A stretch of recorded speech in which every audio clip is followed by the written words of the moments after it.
Hello दोस्तों, जय Shri Krishna, Radhe Radhe, good morning. तो कहिए कैसे हैं आप सभी लोग। आई होप आप सभी अच्छे होंगे, खुश होंगे, सेहतमंद होंगे, जहाँ भी होंगे अपना अपनों का अच्छे से ख्याल रख रहे होंगे और रखना भी चाहिए।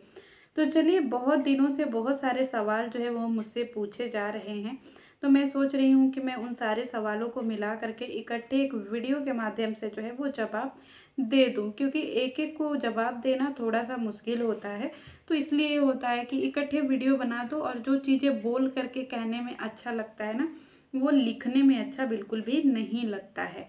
तो बात यहाँ पे आजकल आयरन लेडी का मुद्दा जो है वो बहुत ज़्यादा जो है चर्चा के विषय बना हुआ है।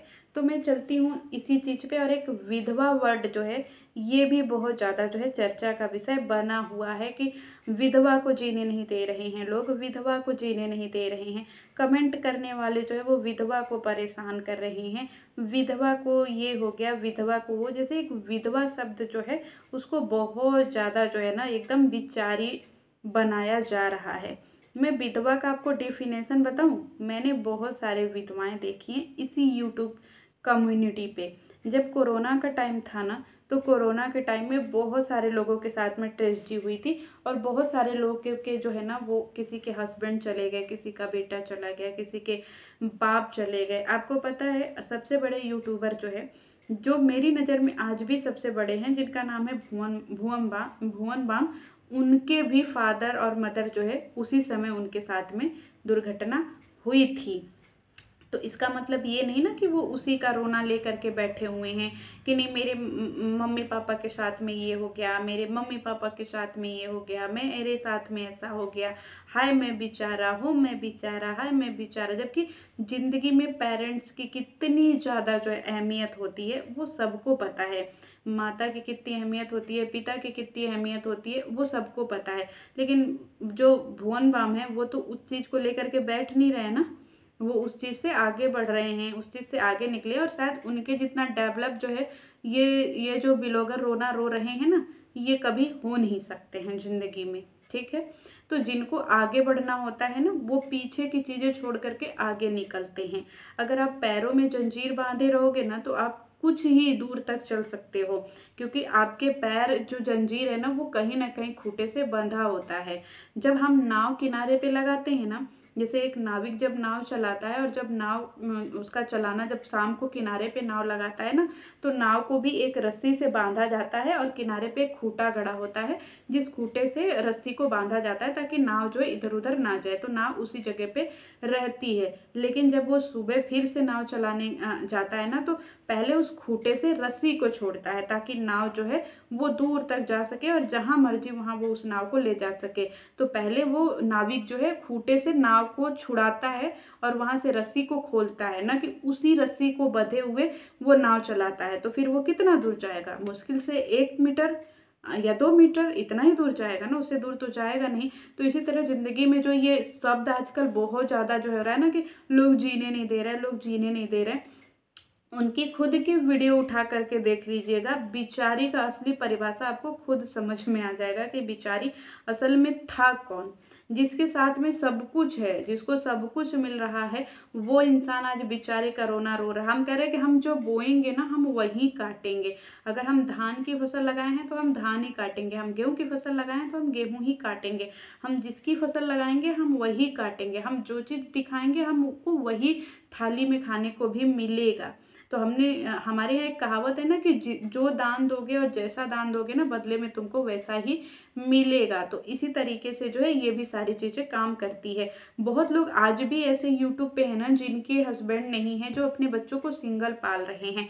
एक दो चैनल तो मैंने बता दिया। एक नीता त्यागी ब्लॉग करके एक चैनल है, जो कि आंटी जी हैं, उनको देख लीजिएगा। उनके भी हस्बैंड नहीं है, लेकिन वो अपने बच्चों को किस लेवल तक पहुंचा चुकी हैं और अपने दम पे अपना घर भी बना चुकी हैं। ठीक है, उनसे भी हम एक्सपायर हो सकते हैं।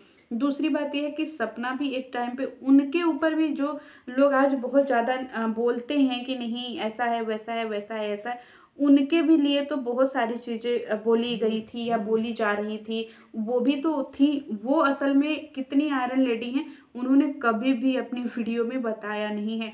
मुझे नहीं लगता है कि उन्होंने कभी जो है विधवा शब्द का अपमान किया है या कभी भी ये कार्ड खेला है कि नहीं मैं विधवा हूँ, मैं विधवा हूँ, मैं विधवा हूँ, या फिर उन्होंने इस चीज़ को कभी भी भुनाया नहीं है। वो एक मजबूती के साथ में खड़ी हुई हैं। उनके सर पे 2 बेटियों की जिम्मेदारी है और अब तो उनके पास में अपना छत भी नहीं है। सास ससुर ने भी उनको हटा दिया अपने घर से। वो अपने दम पे बाहर रह रही हैं, किराए के घर में रह रही हैं, लेकिन वो कभी भी ऐसे रोना तो नहीं रोती है ना कि नहीं मैं लाचार हूँ, मैं विधवा हूँ, मैं लाचार हूँ, मैं ये हूँ।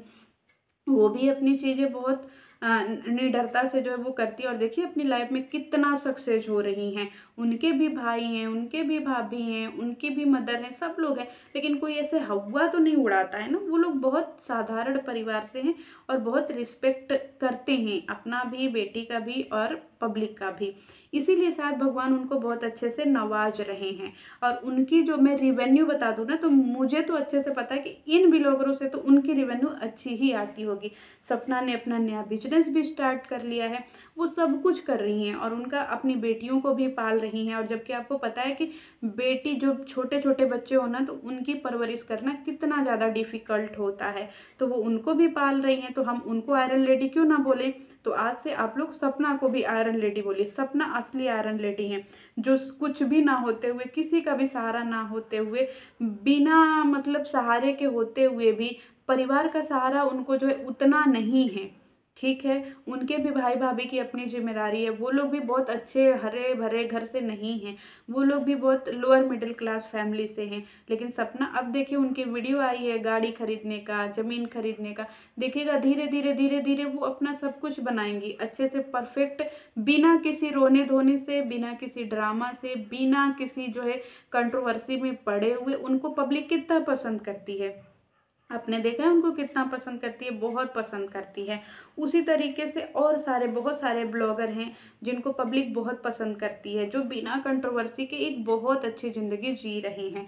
मैं एक चैनल का नाम बताऊं, एक चैनल है जो कि टीनेज लड़की चलाती है, ठीक है, टीनेज लड़की, जिसके चैनल का नाम है बिंदास काव्या। अगर आप लोगों ने देखा होगा तो आप लोगों को पता होगा, अगर आप लोगों ने नहीं देखा होगा तो ज़रूर देखिएगा। बिंदास काव्या का जो चैनल है ना, उसको एक बार आप देखिएगा, फिर आपको पता चलेगा।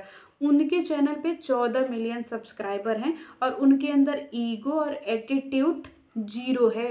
उनके फादर के पास भी, उनके मदर के पास भी, और उनकी आमदनी बहुत है। सोच लीजिए, जिसकी 14 मिलियन सब्सक्राइबर हैं, फिर उनको कितना ज़्यादा प्रमोशन से पैसा मिलता होगा, फिर उनको चैनल की अर्निंग कितनी अच्छी होती होगी, बिना किसी नौटंकी के, बिना किसी ड्रामे के, बिना किसी पब्लिक में ऐसे छीछा लेदर के, उनको बहुत अच्छी रिवेन्यू आती है। और टीनेज की लड़की है, सोच लीजिए, अभी यंग भी नहीं हुई है। माता पिता सबका रिस्पेक्ट करना और बहुत अच्छे से ब्लॉग बनाती हैं। तो ऐसा नहीं है ना कि यहाँ पे यूट्यूब पे केवल ऐसे ही लोग ग्रो हो रहे हैं जिनका रोना धोना ड्रामा ये सारा लगा हुआ है। अच्छे अच्छे ब्लॉगर भी हैं जिनका बहुत अच्छे से जो है ब्लॉग जो है वो चल रहा है। एक इन्हीं की कम्युनिटी का मैं बता दूं, एक चैनल है अभिसा कर करके, जो मुझे आजकल बहुत अच्छी, मुझे पहले से भी वो अच्छी लगती थी। ना किसी से उनका जो है, ना किसी यूट्यूबर के घर जाना, ना किसी की कंट्रोवर्सी में पड़ना, ना ही उनके कोई ऐसे लफड़े टंटे, कुछ भी, अपनी फैमिली में रहना। और एक रॉयल फैमिली उनकी लगती है देख करके। उनकी शादी, उनका एंगेजमेंट, जितनी भी मैंने वीडियो देखी है ना, वो सच में एक रॉयल फैमिली लगते हैं।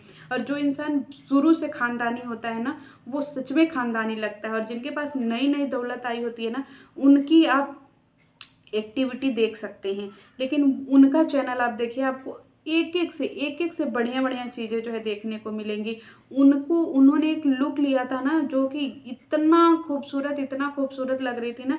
मैं जब उनको देख रही थी ना, तो मुझे ऐसा लग रहा था कि संजय लीला भंसाली ने जो है ना पद्मावती में जो रोल दिया था ना दीपिका पादुकोण को, उससे कहीं ज़्यादा खूबसूरत जो है ना उस लुक में अभिसा लग रही थी, बहुत प्यारी। उनकी वीडियो जा करके देखिए, बिल्कुल फुल ऑफ फैमिली वीडियो होती है, कोई भी ड्रामा नहीं होता है।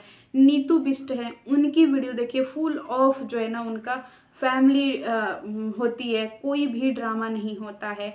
रुबीना दिलैक, उनकी वीडियो देखिए, उनकी एकदम बढ़िया से चलती है। उन्हीं की बहन ज्योतिका दिलैक, ये सारे लोगों की वीडियो आप देखिए।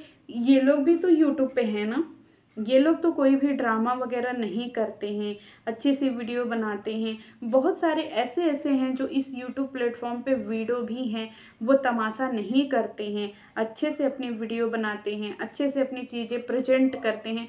मैं एक दिन जो है ना बहुत सारे चैनल आप लोगों को ढूंढ करके ले आऊँगी कि वो बिना किसी ड्रामे के जो है ना अच्छी वीडियो बनाते हैं। और यहाँ पे अच्छे अच्छे हैं। सपना को पहले इन्हीं की कम्युनिटी से सपना को देख लीजिए, फिर इसके बाद हम लोग बाकी की बातें करेंगे। किसी को आप ऐसे चुप नहीं करा सकते हो कि नहीं, किसी को कह दोगे तो कोई चुप हो जाएगा, कोई चुप नहीं होगा। उसके लिए हमें उस तरीके का करना पड़ेगा। किसी को धमकी देना, किसी को गाली देना, किसी को बोलना, ये सिर्फ और सिर्फ एक बेवकूफ़ी भरा काम होता है। क्योंकि एक समय था जब सरिता जेटू के ऊपर बहुत सारी उंगलियां उठाई जा रही थी, उस समय जो है किसी ने आवाज़ नहीं उठाई। एक समय था सचिन मनीषा के रिश्ते जो है दाव पे लग गए थे, उनका कब तलाक हो जाएगा पता नहीं था, उस समय भी कोई नहीं था। और सबसे ज़्यादा हमको अच्छा लगता है ना सचिन के अंदर पेशेंस। सचिन को कितनी बेइज्जती हुई, उससे महंगे महंगे गिफ्ट्स भी लिए गए, उनके उसके साथ में मतलब जब ज़रूरत थी तो सचिन का प्रयोग किया गया, अब ज़रूरत नहीं है तो सचिन चले गए चूल्हे भाड़ में। जबकि सचिन जो है इस यूट्यूब कम्युनिटी का मेरे हिसाब से सबसे बढ़िया और सबसे अच्छे कपल माने जाते थे। और सचिन मनीषा जो है ना जब इन यूट्यूबरों से नहीं मिले थे तो बहुत बेहतरीन ज़िंदगी उनकी चल रही थी। और उनके पास जो है बहुत सारी चीज़ें भी थी पहले से भी, अब भी हैं। ठीक है। और दूसरी बात यह है कि बस इन यूट्यूबरों के चक्कर में आ करके, इन ब्लॉगरों के चक्कर में फिर उन्होंने अपनी चीज़ें खराब कर ली हैं। बहुत सारे ऐसे यूट्यूबर हैं जो मैं इन्हीं की कम्युनिटी से खोज करके बताऊंगी। और आप लोग किन किन को फॉलो करते हैं ज़रा बताइएगा ज़रूर। क्योंकि यूट्यूब पे ग्रो करने के लिए मुझे नहीं लगता कि लफड़े टंटे ड्रामा या इतना ज़्यादा जो है ना गाली गलौज करने की ज़रूरत है, बदुआ देने की ज़रूरत है, कुछ की ज़रूरत नहीं है। शांति से आप जितना प्यार से किसी से बात करेंगे, जितना पेशेंस दिखाएंगे, उतना लोग आपको तारीफ़ करेंगे। और जितना आप किसी को गाली गलौज उल्टा सीधा बोलेंगे, लोग उतना ही भर भर के फिर आपको भी चीज़ें बोलेंगे। तो बस यही है कि आप जो दोगे वही आपको मिलेगा। अच्छा दोगे अच्छा मिलेगा, गलत दोगे गलत मिलेगा। तो चलिए मिलती हूँ नेक्स्ट वीडियो में। जय श्री कृष्ण।